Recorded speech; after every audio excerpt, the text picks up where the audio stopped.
This topic revolves around negative punishments.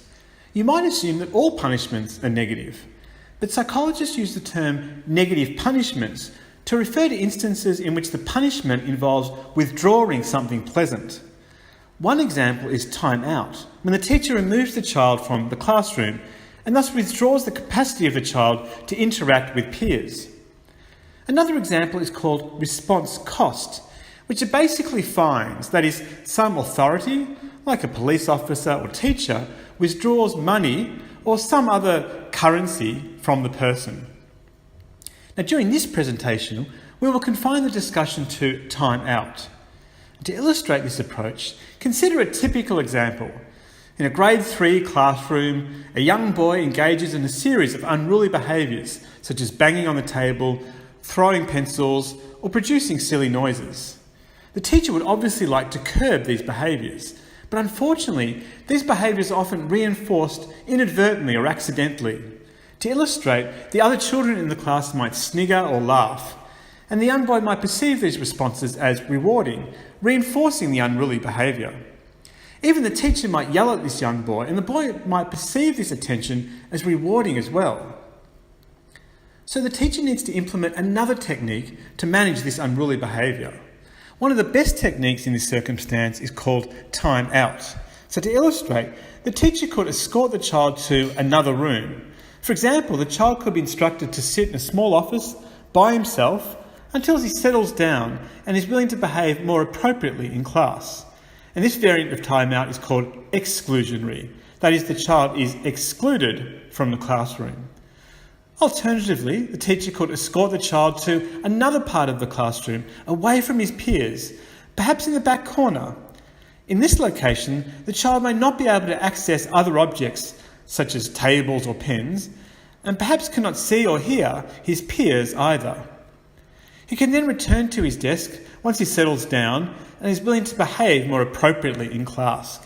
And this variant of timeout is called non-exclusionary. That is, the child is not excluded from the classroom altogether. Now, both variants of timeout generate many benefits. First, timeout is a punishment. For example, in this instance, the boy is likely to perceive his withdrawal from the classroom or from his workspace as unpleasant. He might experience shame, he might feel lonely sitting alone, he might feel frustrated that he cannot play with his possessions. And like all punishments, timeout should thus diminish the likelihood he will enact these unruly behaviours in the future. Second, timeout prevents inadvertent reinforcement. For instance, after the boy is withdrawn to another room or to another location in the room, he cannot hear the other children snigger or respond to his behaviour. So his behaviour is not as likely to be reinforced. Third, timeout does not only shape the behaviour of this boy, but can also benefit the other children. That is, the classroom is not as likely to be disrupted by the behaviour of this boy. The other children can focus their concentration on their work. Now, fourth, during time out, children sometimes feel detached from the classroom, and when people experience this detachment, when they experience this sense of distance from the previous surroundings, they tend to reflect upon themselves more. Sudden insights are more likely. The children are more likely to realise or decide they need to change their behaviour. Yet, the effects of exclusionary time out might differ slightly from the effects of non-exclusionary time out. That is, each variant of time out generates some benefits and some drawbacks. Now, exclusionary time out is often more effective.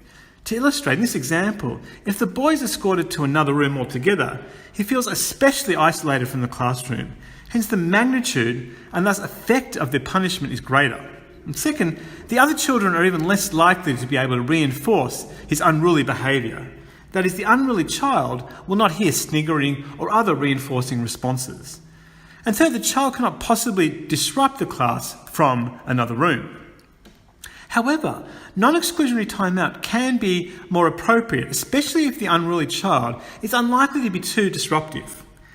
In particular, the teacher can monitor the child more effectively. If the child needs some assistance, the teacher can intervene. If the child has stabilised, the teacher can terminate the timeout immediately.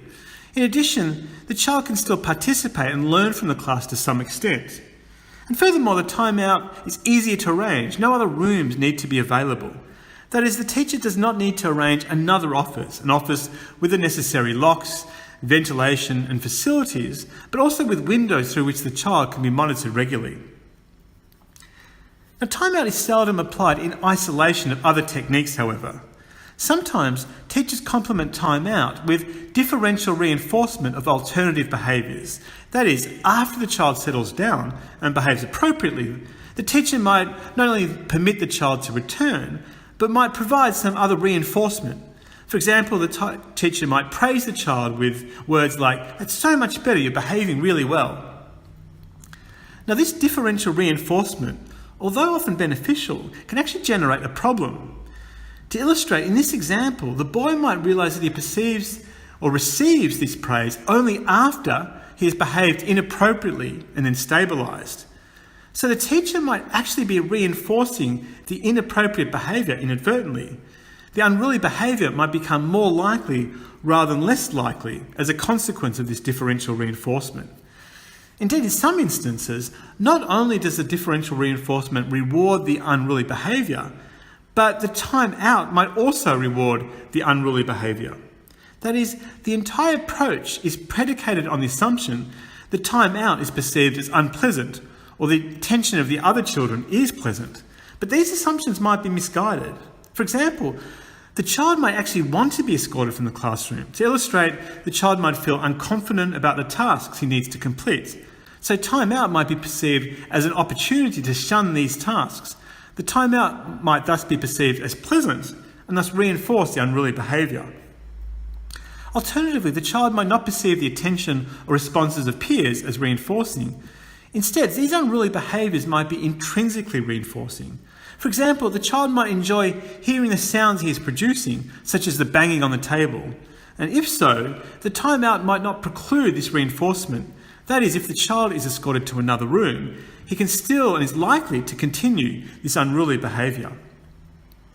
But besides these complications, the teacher needs to contemplate many other considerations.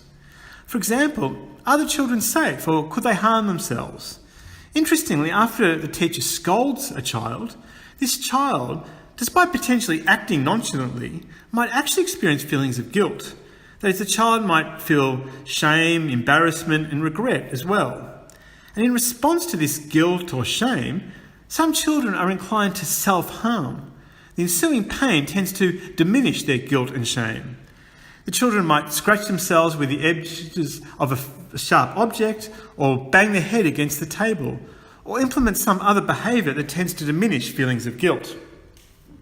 So teachers need to be cognizant of this possibility and abstain from time out if such self-harm is possible. In addition, teachers need to decide on the duration of this timeout.